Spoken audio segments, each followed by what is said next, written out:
What's hanging, everybody? Welcome back to the Ranger Mike Show. And once again, we're in a different environment here. We're in a different background. As you can see by the title of the video, once again, with this channel, we're just kind of going off the rails, going in a different direction than you'd expect me to go in. But this is just kind of a channel where I talk about what I like, my interests, just kind of what I like to do, so to say. Today, we are talking about Shin Godzilla.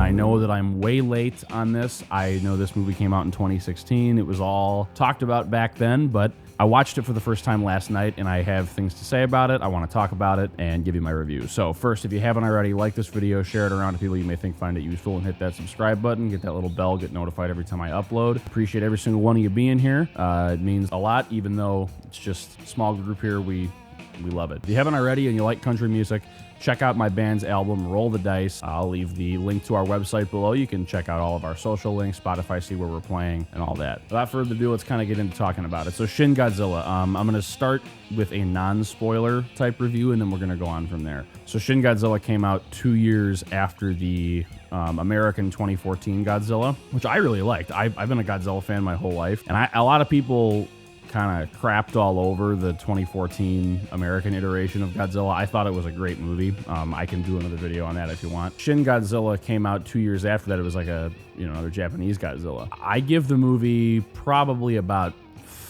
5 out of 10 stars, maybe 4. Seems kind of harsh. A lot of people really liked it. A lot of people didn't like it. You know, it was, I think the baseline of the story, of, at least from what I watched it, is the inept nature of the Japanese government, the U.S. government, governments of the world, and really what it took to find the fix to this was, just a bunch of individuals working together and working individually to stop the problem. So story, it was really just kind of a statement piece with Godzilla involved. And now this Godzilla in this movie was way more mutated and weird and creepy than most Godzilla iterations were, which kind of worked for it in certain spots. I would say if we're looking at kind of trajectory of the movie, it starts off kind of, even keel, goes up a little bit as far as, story, entertainment level, drops down, then it goes way up right in the middle, and then it dips way low. It's definitely worth a watch. If you're a Godzilla fan and you like the old Japanese Godzilla movies, it's awesome. Now, actually,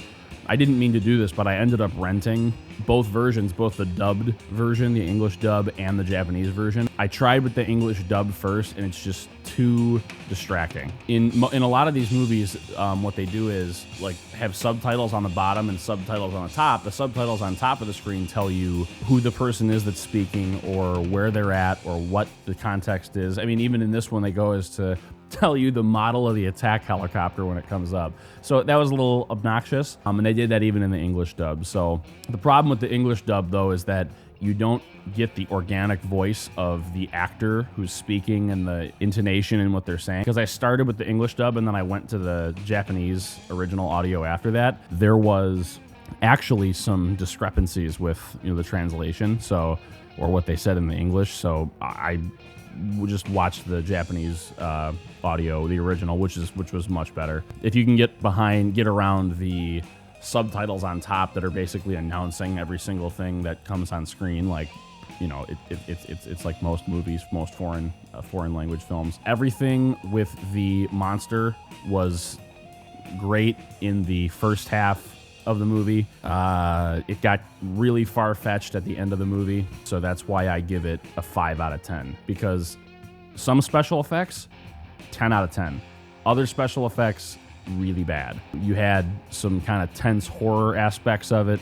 You had some seriousness with the human characters. You had some really foreboding stuff in the middle of the movie. Then it just got way out of hand at the end. It basically, and I know this is always the joke with Japanese movies, but it became an anime basically at the end. So it was crazy all over the place. And if you like that sort of thing, that's fine. If you don't care. Me, I'm a stickler for movies. I love movies. I love dramatic movies. I love cinematography. I'm very, very judgy, and I critique movies very harshly.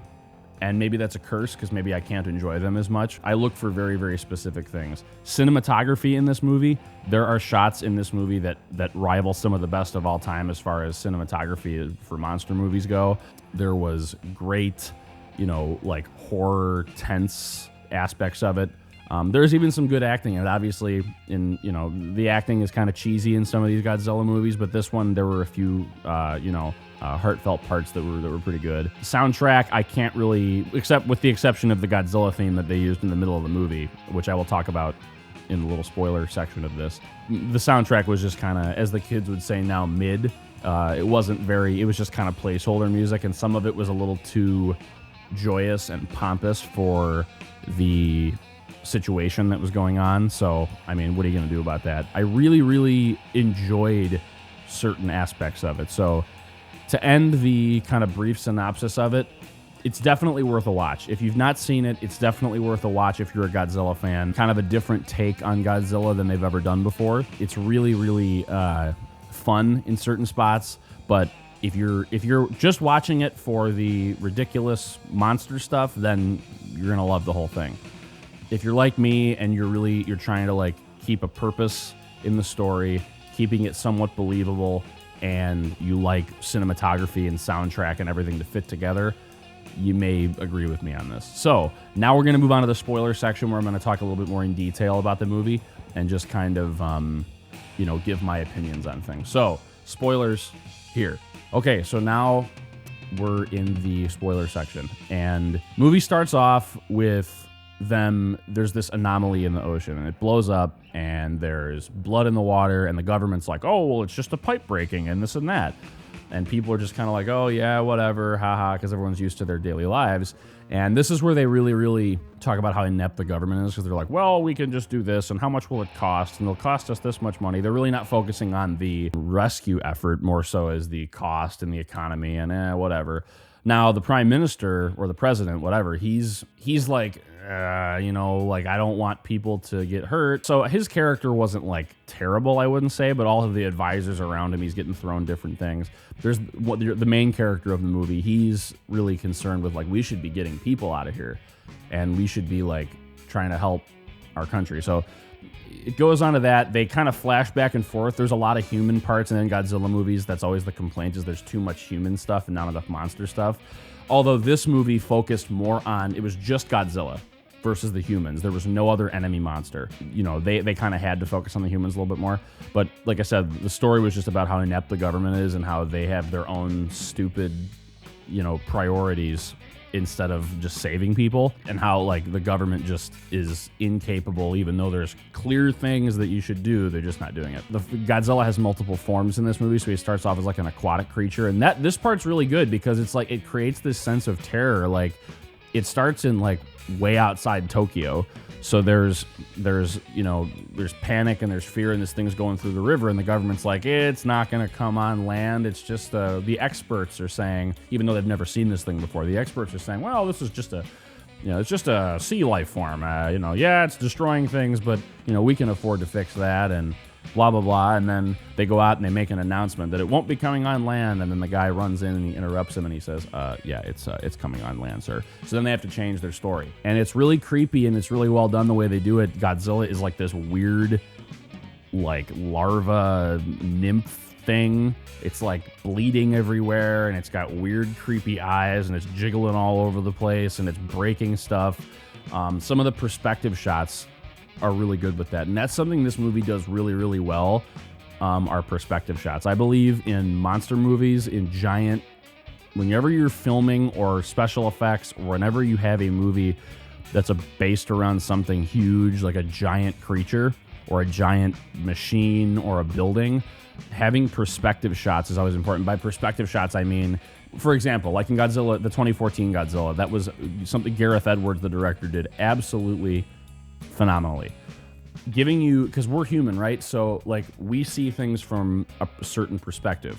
Like if I'm standing here and I look out my door that way, and there's a giant monster out there, it's going to look big but far away, and there's going to be all little houses in between, so it's not like just a flying camera flying around that's getting in positions that normally it wouldn't be able to get.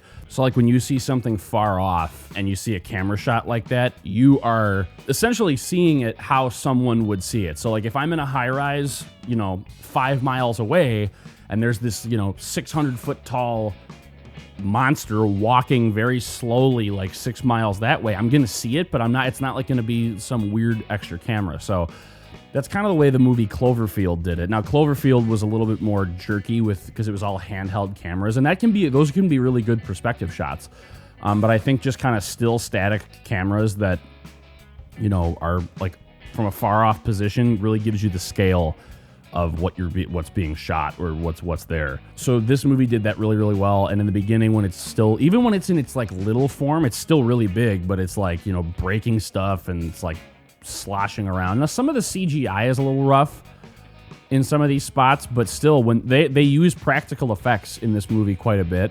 And that really, really sells it because the detail of the practical models is just insane. And they use a lot of miniatures as far as the buildings and the destruction most of it is practical effects, and that is just phenomenal. When movies and shows or whatever use practical effects mixed with good CGI are really good.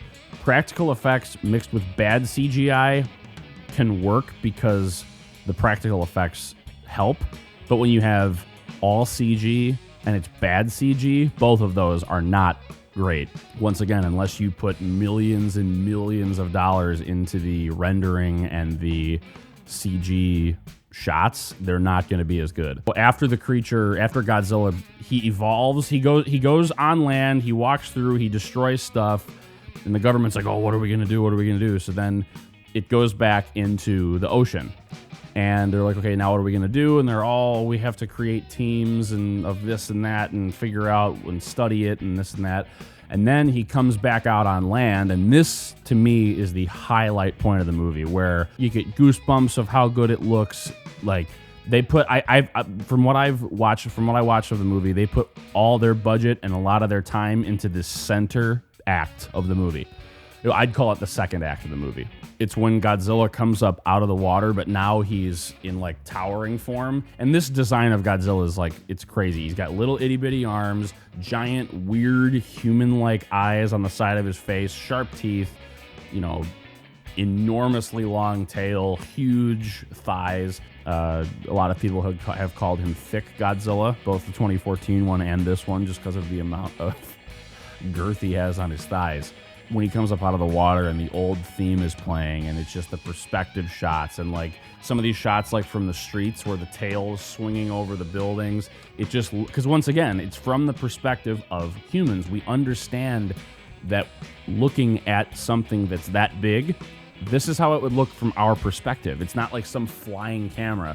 Like, so that's something that Godzilla, if you've seen Godzilla versus King Kong, like the new one that they did, it's just like you had a lot of flying cameras. You had a lot of annoying human parts in that movie. When characters are unlikable and annoying, it's just, and that's something that American movies tend to do nowadays, is they make insufferable, annoying characters. And that's just something that's a thing now, and I don't know why that is, but it's just, it sucks.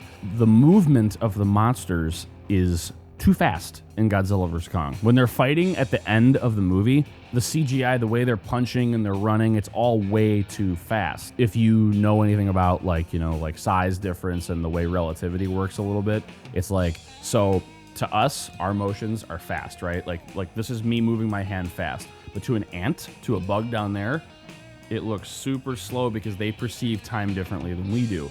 So to an ant, I'd be moving really, really slow, and my voice would be really deep and really loud. It wouldn't even if they could understand what I was saying, it wouldn't be intelligible because of how size difference, gravity difference, time perception. That's why a lot of these shots in the middle of Shin Godzilla work so well, because when he moved, it was slow, and it was like really labored almost. Even though to Godzilla, all the little helicopters and everything are probably moving around like flies. That's probably what they look like to him. But because as humans we're smaller and he's really, really big, he moves way slower because of how we perceive time. That's like a fly. There's a reason when you try to swat a fly, it can move really fast because they basically live in bullet time. I mean, their perception of time is like, if you fast swat, they can see it coming like this and they can get out of the way because they're small enough and their time perception is different. That's why actually if you want to kill a fly, you can throw it off by almost hardly moving your hand, because then it doesn't even look like it's moving. They can't perceive it as well, and you can get them. But anyways, all that science lesson just to tell you, when a monster movie makes the monsters and the giant things, it moves slow and like looks like they're fighting in slow motion almost. It helps with the weight, it helps with the gravity, it helps as the watcher, as humans, understand these are giant, enormous creatures moving around, knocking things over. We're perceiving it how we would perceive it in real life. So that's why the middle of this movie, right when he comes up out of the water and he's walking through, it's really, really well done. And that, to me, is the shining point of this film. So after that, he goes into nighttime, and they're really trying to figure out how they're going to kill him. The bullets aren't working. The helicopter attacks aren't working. That's another shining shot, is when the helicopters come and they're fighting him when he's coming into that city right before Tokyo. And the tanks are firing on him. That's so well done.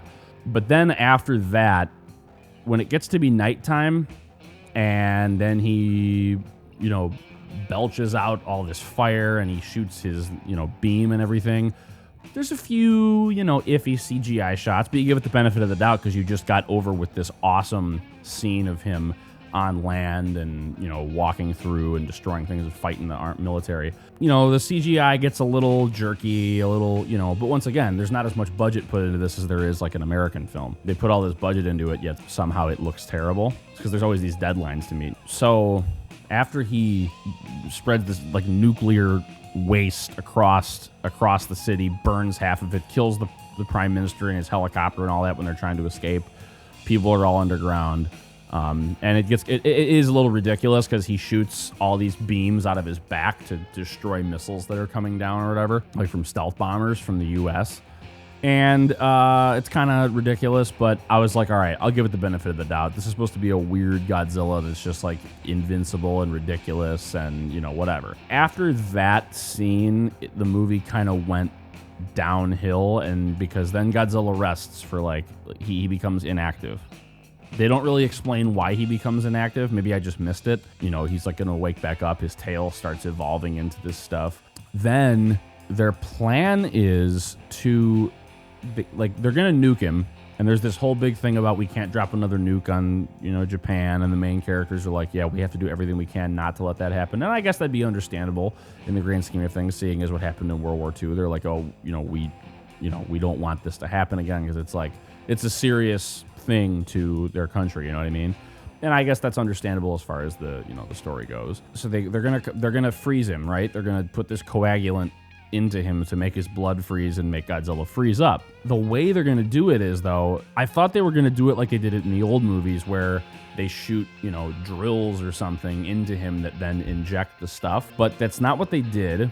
They had like crane teams, like Alpha Team, Crane Team 1, Crane Team. This is where it got out of hand, and this is where I lost interest because it was like, well, this is extremely ridiculous. You kind of had a realistic edge to this for a while, and then it just completely drops off because they use like train bombs, so they send every single bullet train at him, and it's like the CGI was just completely, dog crap in this part. Like one of the worst CGI shots of the movie when all the trains run at him and they blow up on him. It just looks really bad. Then he's like stunned, and then they knock a bunch of buildings on him, and then 6 cranes come up and they've all got this coagulant stuff and they're spraying it into his mouth. Then he wakes up and he wipes out the first crane team, and he keeps walking, and then they knock him down again somehow, and then they get the other 2 crane teams, and then put the rest of the coagulant into him, and then he still gets up and he destroys the other crane teams. It's ridiculous. You see all these like multicolored cranes going around, like put it up, change, man. It's just ridiculous. The music that's going along with it while they're doing this is like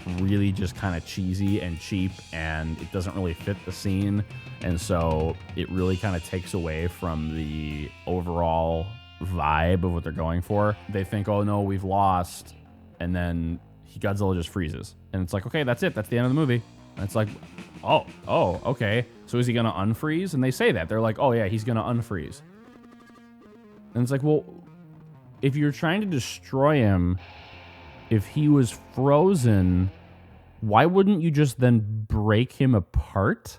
If he was like, I don't know, maybe I'm looking at this wrong. Why wouldn't you then just start blowing him up? Because if he's frozen, if my finger's completely frostbite and it's frozen and I go like this, I'll break it off. Why wouldn't they do that? You'd kill him that way. But maybe I was missing something. But yeah, I don't know. I think why didn't they do that? They're like, oh, well, Godzilla will have to learn to coexist with humanity. And I'm like, but he was just trying to destroy everything. How is he going to coexist? So I didn't get it. I mean, they saved the day, but they explained that they really didn't save the day and he's going to wake back up. So I don't know. But then you find out that at the end of Godzilla's tail, there's like a bunch of like weird human, like monster hybrid things that are all trying to crawl out. And so like Godzilla was going to like spread these creatures around and it was going to create like a race of Godzilla people. Interesting, could have worked if they would have kept the horror aspect to it, but it went from like unknown disaster movie to really scary Godzilla that we can't kill, that's got a lot of awesome like horror perspective shots. Because I mean, think about that. I can't belabor the perspective shot point enough because it's scary. If you were actually in a position this is an actual legit thing, it'd be terrifying to see that. So the perspective shots help with that, and it had this realistic horror edge to it. A lot of it had no soundtrack, too. Sometimes absence of soundtrack can be really impactful in a moment like that, but sometimes you need it to build the scene up. But it just got ridiculous, and that's where it was like, oh, okay. Godzilla vs. Kong, also, there were some really cool parts in it, but it just got too ridiculous. This new Godzilla movie that's coming out, I can't say that I think it looks great. I think it looks really dumb. I mean, it's gonna be entertaining. It looks, once again, the monsters are moving way too fast. The shot of King Kong and Godzilla running next to each other, I just think is the most cheesy thing I've ever seen. Like, you know, the point I think of the new Godzilla was supposed to be it's a more realistic take on it. It's giant monsters fighting in a city. It's not realistic at all, but a more realistic take. And the first Godzilla in 2014, the American ones now, I think that movie is phenomenal. The second one, King of Monsters, I think wasn't as good as the first one, but it was still really, really good. Human parts, I could go without those sometimes. Then Godzilla vs. Kong, it's okay, we're getting a little too comic booky now. And I know the old ones did that, but that's why they were cheesy. It's like, if you're going to keep this serious thing up, you got to do them all the same. Like, if we had a bunch of Godzilla movies with 2014 Godzilla, the way that was filmed and the way it was kind of dark and realistic feeling, but like with the other Godzilla movies, it would have been really good. And like something I noticed too is like when movies, you know, you can have a movie that's really colorful. It's really, there's a lot of vibrant, flashing, moving colors, and it can look really good. A movie like Mad Max Fury Road, for example, one of my all-time favorite movies. That is a good example of there's a lot of color, there's a lot of stuff, but it looks great.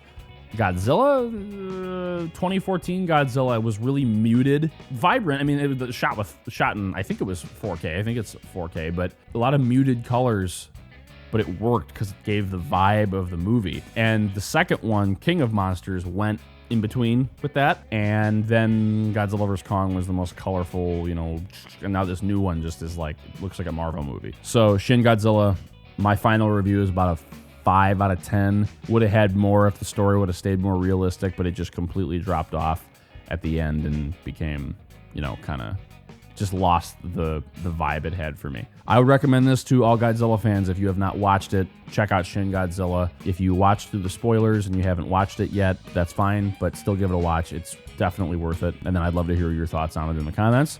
So thank you everybody for watching. Thanks for regular watchers of my channel. Thanks for keeping up with my all over the place content. You'll notice I have a odd power washing video on my channel. Why I did that, I don't know. I was getting rid of my pop-up and it was dirty. I'm like, I'll film this. So check that out. It's kind of interesting and satisfying, I guess. Once again, if you like country music, if you're into, you know, honky-tonk country and you like that stuff, check out my band. I have the link in the description. We just released our new album, Roll the Dice. And if you want to know about Roll the Dice, you can click this video here, or it's over here. I don't know exactly which side it's going to be on. Thank you everybody for watching.